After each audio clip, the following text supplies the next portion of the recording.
이번 시간은 교재를 한번 보도록 하죠. 자, 실험 연구의 뜻부터 특수한 처치를 통해서 원인과 결과를 분석하는 것을 실험 연구라고 합니다.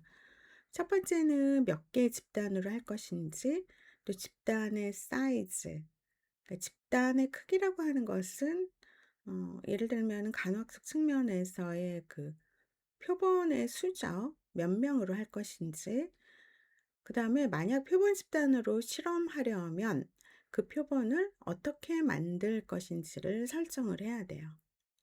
그래서 모집단에서 표본을 무작위 추출해서 표본 집단을 만들고 두 가지의 무작위 할당으로 한 다음에 집단 내 집단 간 비교를 하는 거죠. 모집단과 표본 집단. 자, 모집단이라고 하는 것은 연구의 대상이 되는 모든 집합을 의미해요. 자, 이 부분 잘 알아두시고요.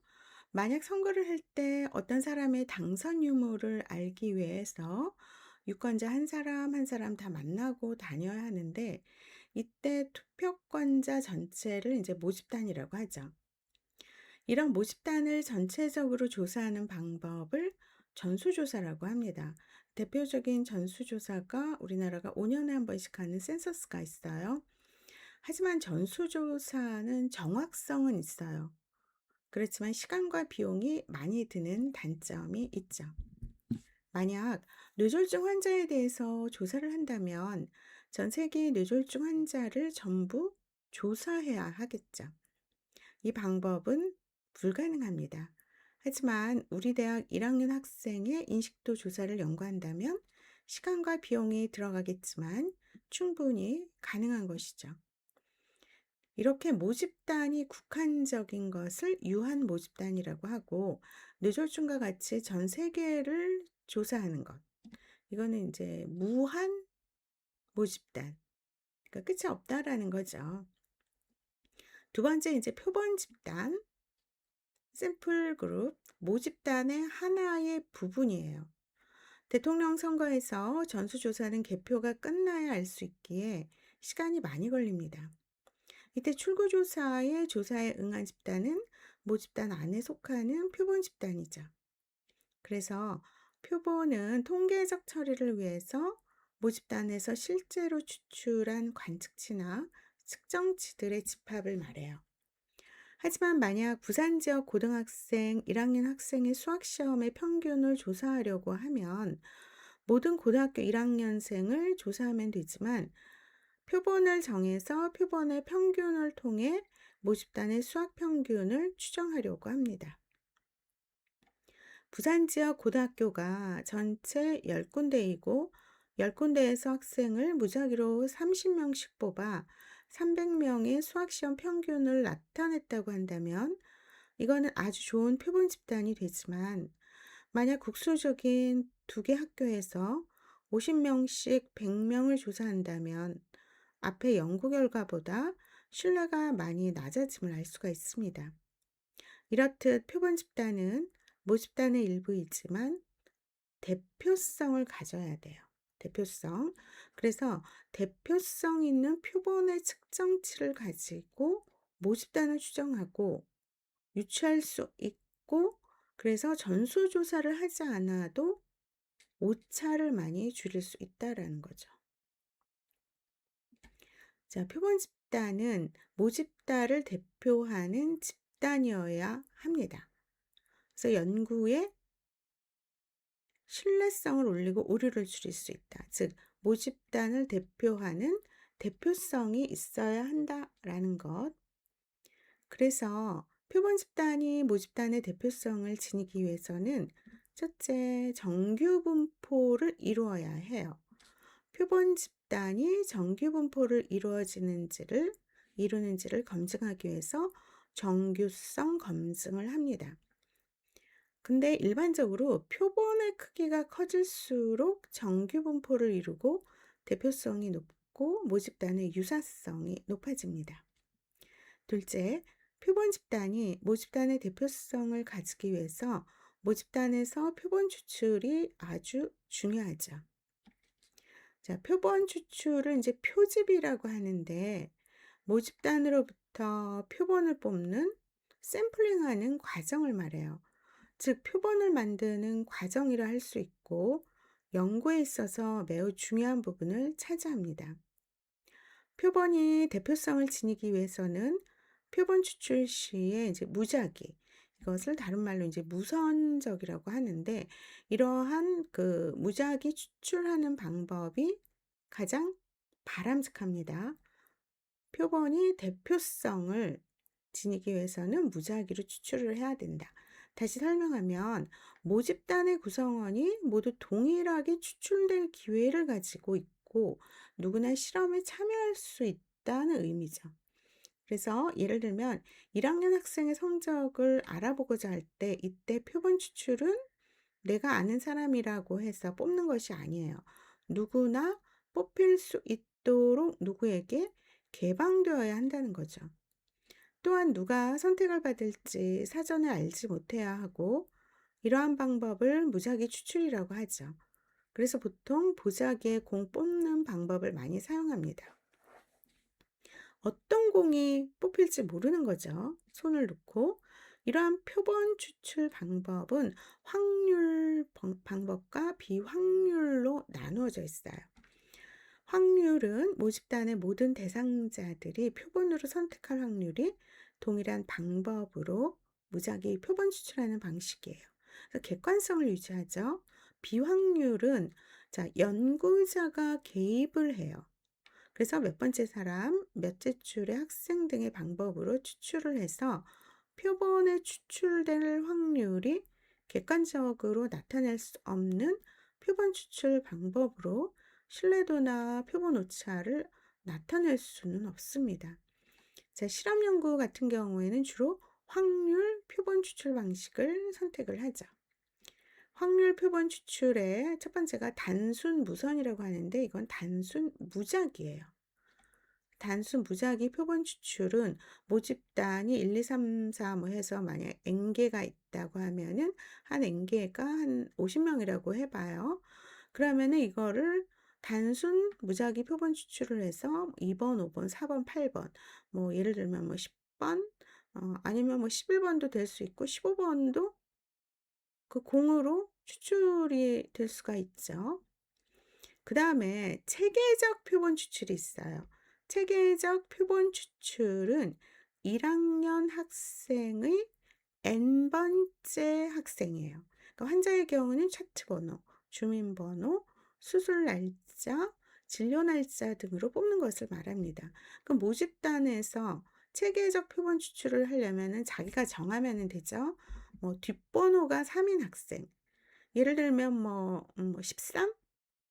그쵸? 13, 3, 13, 23. 그러니까 N번째 학생, 세 번째. 아니면은 뒷번호가 뭐 0인 학생을 뽑는다. 그러면 10, 20, 30번을 뽑으면 되죠. 그 다음에 층화 표본 추출이라고 있는데 여러 개의 층을 나누어서 표본 추출하는 방법이에요. 1학년 학생의 남녀 비율이 6대 4라고 했을 경우에 이 남녀가 하나의 뭐가 된다? 층이 돼요. 그러면 표본을 뽑을 때 표본 집단도 남녀 비율을 6대 4로 뽑아서 모집단과 비슷한 구조로 가야 된다라는 거. 이것도 층화 표본 추출해서 여기에서 이러한 그림의 예는 꼭 알아두셔야 돼요. 그 다음 네 번째가 군락이라고 해서 클러스터거든요. 군락 표본 추출 혹은 다단계 표본 추출이라고 하는데 군락 표본 추출은 집합체를 만들어서 그 집합체의 표본을 만듭니다. 부산의 1학년 학생 중에서 부산 진구, 동래구, 북구, 사하구 등에서 표본을 만들면 이것을 군락 표본 추출이라고 하죠. 각각의 구에서 또 학교 두 곳을 선정해요. 그래서 표본을 뽑으면 다단계 표본 추출입니다. 자, 부산 1학년 학생을 모집단으로 하려고 해서 표본 추출을 하려면 부산 진구에서 학교 두 곳, 동래구에서 학교 두 곳, 북구에서 각각이 이게 이제 클러스터가 되는 거예요. 군집이 되는 거라고 할 수가 있죠. 그다음에 두 번째 큰 틀에 비확률 표본 추출이 있어요. 첫 번째가 임의 표본 추출인데, 비확률이라고 하는 것은 조사자의 경험으로 표본 추출하는 방법입니다. 추출 방법이 간편하고 비용이 적게 들죠. 그래서 임의 표본 추출은 우발적 표본 추출이라고 부르며, 연구자가 자의적 판단에 따라 표본 추출을 합니다. 1학년 학생 중 만나는 사람을 주관적 판단으로 표본 추출을 한다는 거죠. 유의 표본 추출, 판단 표본 추출이라고 부르고, 연구자가 조사 문제에 관련된 지식을 충분히 가지고 표본에 포함시켜야 하는 전형적인 사례를 선정하는 것입니다. 즉, 연구자가 임의적으로 몇 개의 학교를 선정하여서 1학년 학생을 표본 추출하는 것을 말하죠. 그 다음이 할당 표본 추출이에요. 할당 표본 추출은 모집단을 부분 집단으로 두어서 모집단의 구성 비율과 비슷하게 연구자가 임의적으로 표본 추출하는 방법이죠. 즉, 1학년 학생 중 남녀의 비율이 6대 4라면 이 비율에 비슷하게 연구자가 어떻게 임의적으로 표본 추출하는 거예요. 그러면 간호학의 연구에서 여러분들 표본 추출할 때 확률이 많을까요? 비확률이 많을까요? 임의 표본 추출이 굉장히 많아요. 임의 표본 추출, 대부분이 임의 표본 추출이에요. 왜? 간호사 집단에서 그 병원에서 뭐 누구 이런 식으로 해갖고 우발적으로 표본을 추출하는 방법. 그러니까 연구자가 자의적 판단에 따라서 표출하는 거죠. 그 다음에 샘플 사이즈라고 해서 표본 크기. 연구자들은 표본의 크기를 결정해야 하고, 표본을 각 집단에 어떻게 해야 되냐면은 배치를 해야 됩니다. 앞에서 설명했듯이 일반적으로 표본의 크기가 어떨 때 커지면은 모집단을 대표할 수 있는 가능성이 커져요.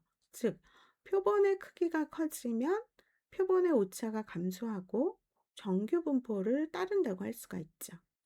그렇지만 이렇게 샘플 사이즈가 커지면 데이터 자료 수집이 힘들죠. 시간과 비용의 부담이 커집니다. 그리고 표본의 크기를 결정하는 요소는 연구의 여건과 정확성으로 나누어집니다.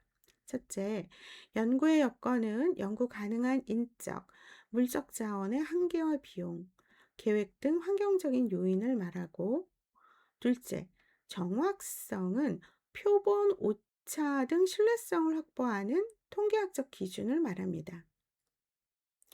표본의 크기는 조사 연구에서 보통 200명의 표본을 사용하고, 실험 연구에서는 30명 집단의 크기가 일반화되어서 통계 검증 과정에 적합한 최소의 크기라고 할 수가 있죠. 이 관계는 챕터 2의 중심 극한 정리에서 다시 설명을 할 수가 있습니다. 자, 그 다음에 에러, 오차. 오차의 종류가 두 가지로 나눠요. 표본 추출 오차와 비표본 추출 오차로 나누어집니다. 그래서 표본 추출 오차는 모집단이 아니라서 나타나는 오차예요. 주로 표본 추출의 방법이지만 표본의 크기에서 오는 오차라고 할 수가 있죠.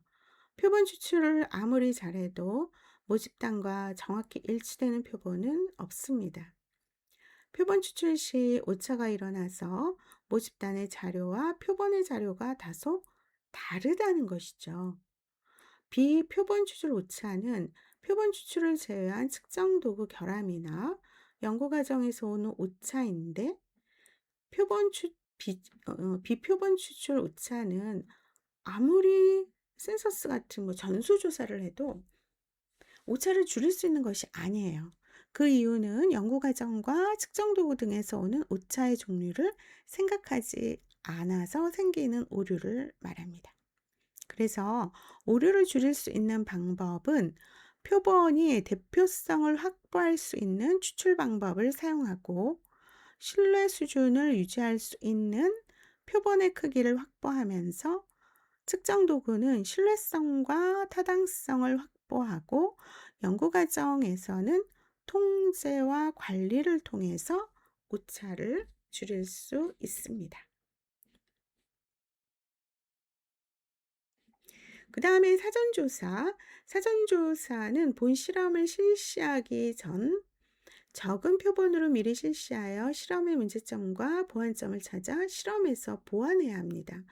또한 사전조사의 결과값을 가지고 통계 프로그램을 갖고 실제 분석 방법을 확인하고 분석을 실시하여서 결과값을 추정할 수 있죠.